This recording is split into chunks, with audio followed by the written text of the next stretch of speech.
You see? You see what she's doing? Karen's voice, a shrill, piercing shriek, lacerates the morning calm. She's taunting me.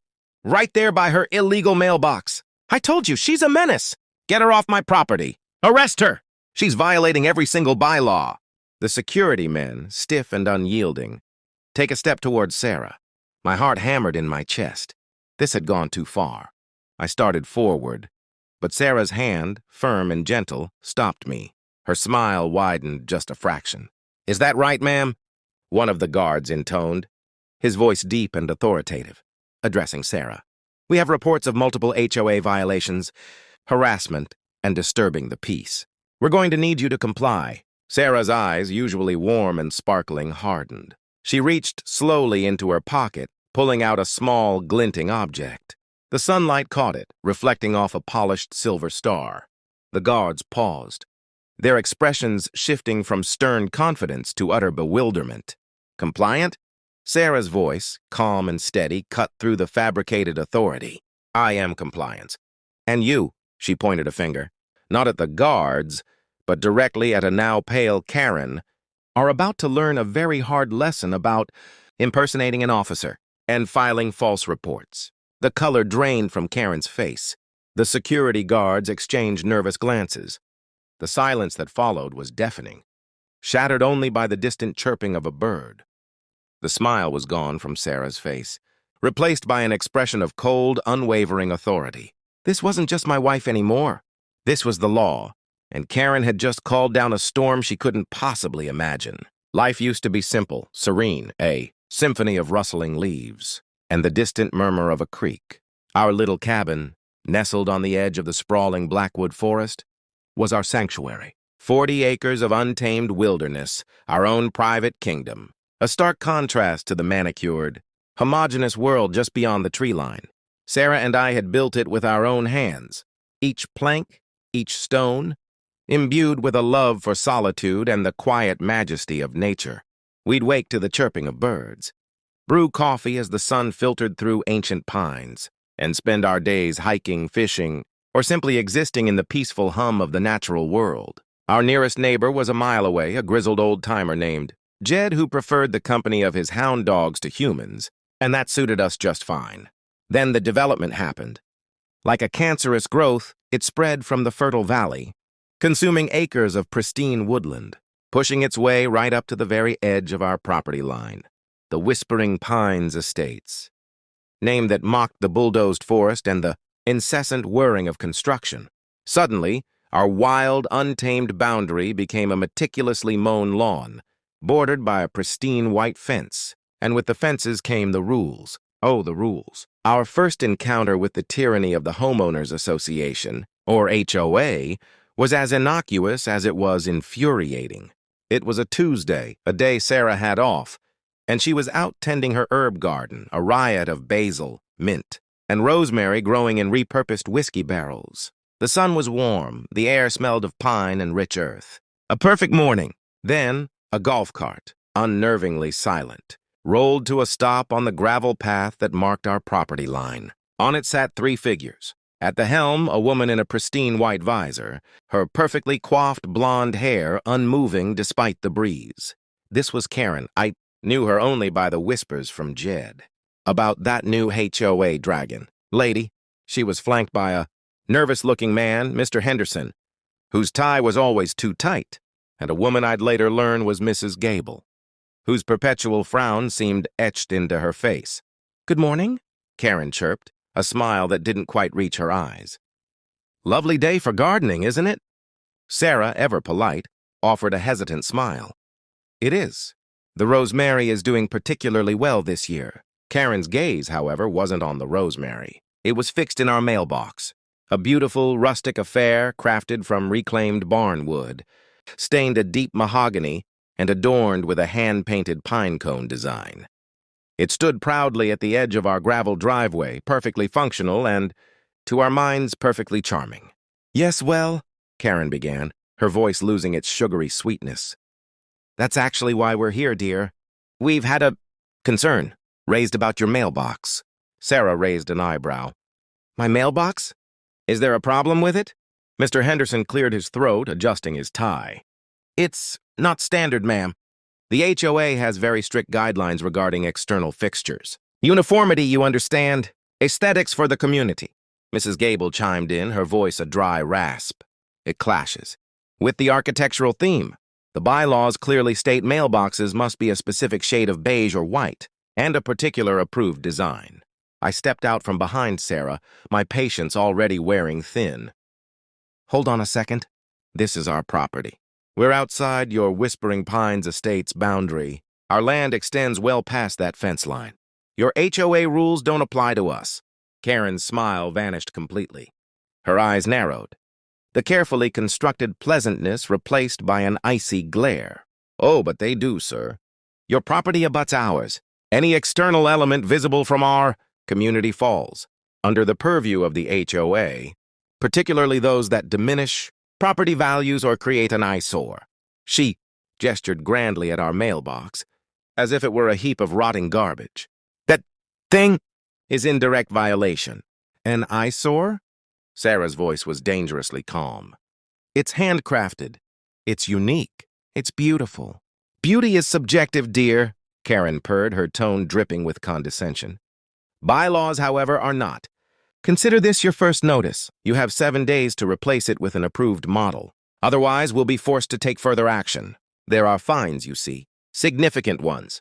I felt a surge of anger, a hot flush rising in my neck. Fines? For a mailbox on our own land? You've got to be kidding me. Karen's smirk was infuriating. Oh, we're very serious, sir.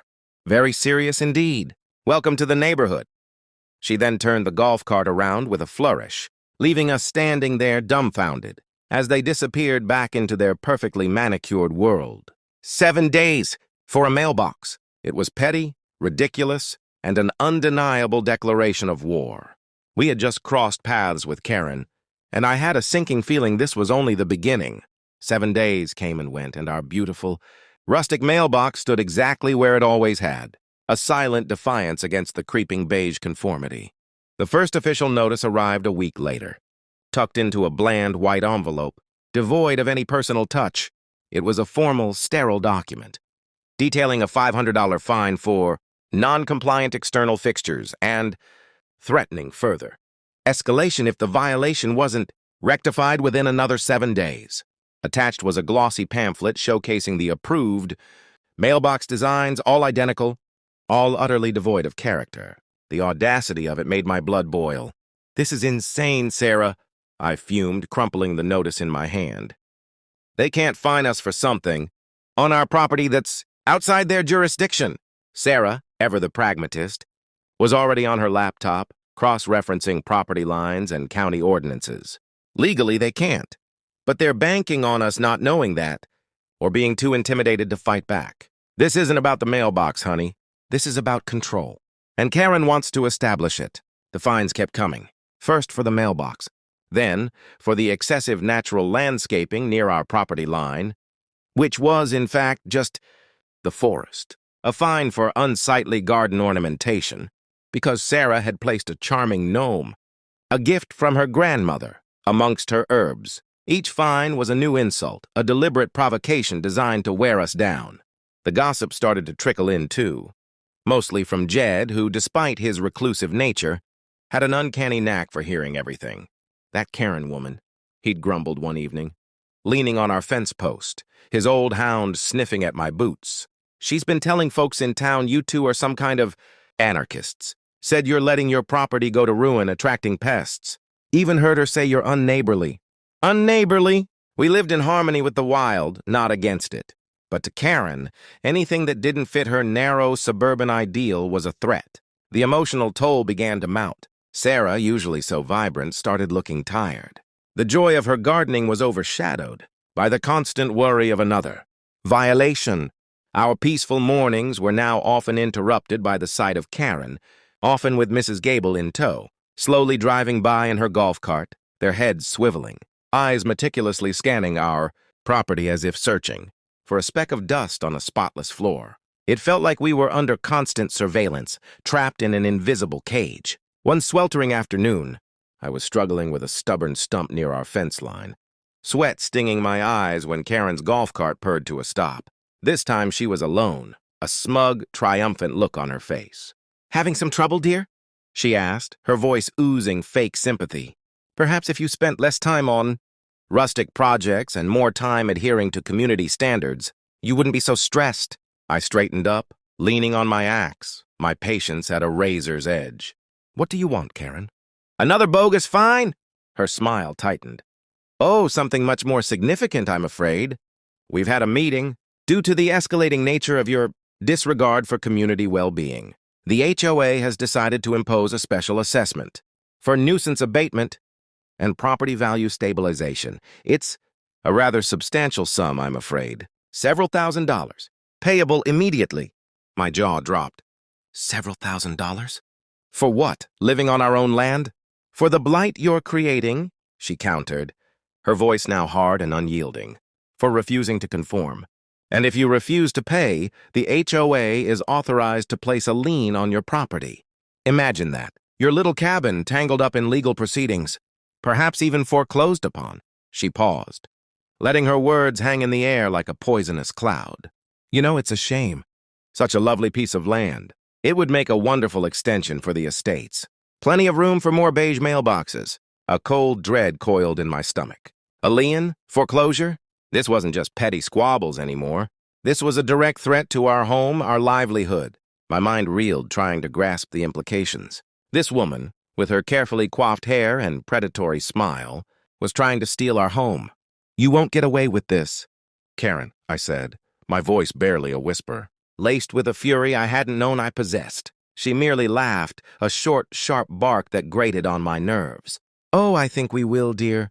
"We always do. You see, the HOA has power, real power, and you're just a couple of naive forest dwellers who wandered into the wrong neighborhood." She then turned, her laughter echoing as she drove away, leaving me standing there, axe in hand, staring at the manicured lawn that bordered our wild, now threatened sanctuary. The special assessment, the threat of a lien, it was a devastating blow. But as the initial shock wore off, a new, cold resolve began to form. They wanted a fight? They were about to get one. The special assessment notice, all legal jargon and dire threats, arrived a few days later. It sat on our kitchen table, a poisonous snake in our peaceful home. Sarah, usually the calm one, was pacing, her worry lines deepening. "A lien on our property, Mark? This is unbelievable. We can't let them do this." I knew she was right. But the thought of fighting a well-funded HOA, with their lawyers and their endless bylaws, felt like trying to punch fog. We spent days poring over deeds, county records, and obscure land use laws. We even consulted Jed, who, in between sips of moonshine, offered colorful but ultimately unhelpful suggestions involving shotguns and property, boundaries. The stress was palpable, a heavy blanket smothering the joy we once found in our home. Then, late one night, as I was rereading the original deed for our property, a tiny, almost insignificant clause caught my eye.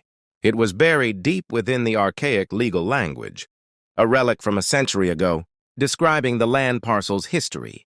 It mentioned a right-of-way for public access and utility maintenance along the easternmost edge of our property, directly bordering the HOA's land, a forgotten dirt track, barely visible now, that had once been a logging trail.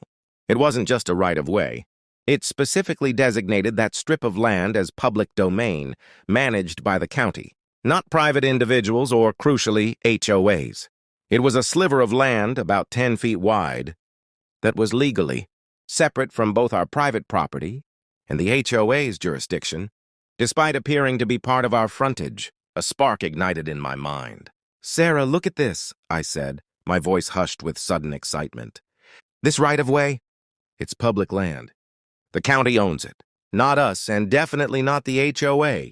And our mailbox? It's sitting smack dab in the middle of it." Sarah's eyes widened, then narrowed in thought.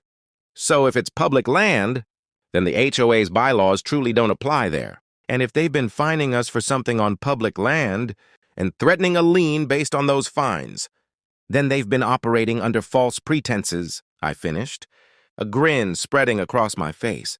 "And they've been illegally attempting to impose their authority on a county-owned right-of-way."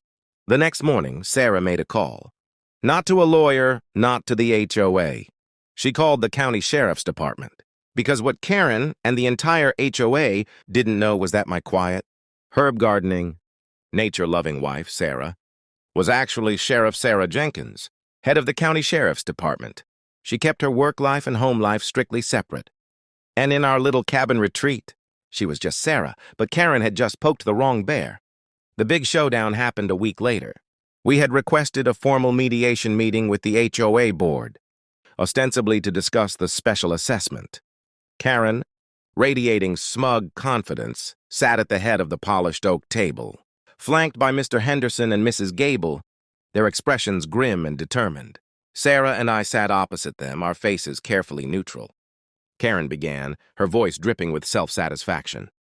Well, I'm glad you've finally decided to see reason. The special assessment stands. Pay it, remove the offending items, and we can all move on. Otherwise, the lien process will begin, effective immediately. I think there's been a slight misunderstanding. Karen, Sarah said, her voice calm, but with an underlying steel I knew well. She reached into her handbag and pulled out a folder. Not with our property deed, but with official county maps, land survey documents, and a copy of the original right-of-way easement. This is a detailed map of our property and the adjacent county right-of-way. As you can see, our mailbox, the offending gnome, and even some of the excessive natural landscaping you've been fining us for, are all located squarely within the public right-of-way, not on our private property and certainly not under HOA jurisdiction. Karen's smug expression faltered. Mr. Henderson spluttered, but that's impossible. It's right there by your driveway. Indeed, Sarah continued, her eyes now fixed on Karen, devoid of warmth. Which brings us to a more serious matter. For months, the Whispering Pines HOA, under your direction, Karen, has been sending illegal fines, issuing threats of property liens and engaging in harassment, all based on alleged violations on county-owned public land. Furthermore, you, Karen, have been circulating false accusations about us, and just last week, you hired 2 individuals to impersonate security officers and attempt to intimidate me on public property. Karen's face was slowly draining of color. Impersonate? That's absurd! They were private security hired to enforce, Sarah interrupted her, her voice now sharp, authoritative, the voice of the sheriff. She pulled out a small leather wallet, flipping it open to reveal her badge. The silver star glinted under the fluorescent lights. To enforce what exactly, Karen? Your personal vendettas? Because I assure you, interfering with a public right-of-way, issuing fraudulent fines, and attempting to intimidate a county official are all very serious offenses. The silence that followed was absolute. Mr. Henderson looked like he might faint. Mrs. Gable clutched her chest. Karen, however, was frozen, her mouth agape, her eyes wide with a dawning, horrified realization. The woman she had been harassing, threatening and trying to run out of her home, wasn't just a naive forest dweller. She was the law, and the law had just arrived with a vengeance. So, Sarah concluded, closing her badge wallet with a decisive snap, I propose a different kind of special assessment. One where the HOA formally retracts all fines, issues a public apology, and you, Karen, step down from the board and cease all further harassment. Otherwise, we'll be discussing this with the district attorney. And I assure you, the county takes a very dim view of attempts to subvert public land use and harass its sheriff. Karen's face crumpled. The power had shifted, dramatically. The battle wasn't just over, it was won. But as we left the stunned HOA meeting, a part of me knew this wasn't truly the end. Karen might be defeated, but her type never truly disappeared. They just regrouped, found new ways to exert control. This was just one battle in a larger ongoing war against petty tyranny. So what do you guys think? Has anyone else dealt with a Karen or an out-of-control HOA? Let me know your craziest stories in the comments below. And don't forget to hit that like button and subscribe for more tales from the edge of the wild. Did Sarah handle it perfectly, or should we have gone even harder? I'm genuinely curious to hear your thoughts.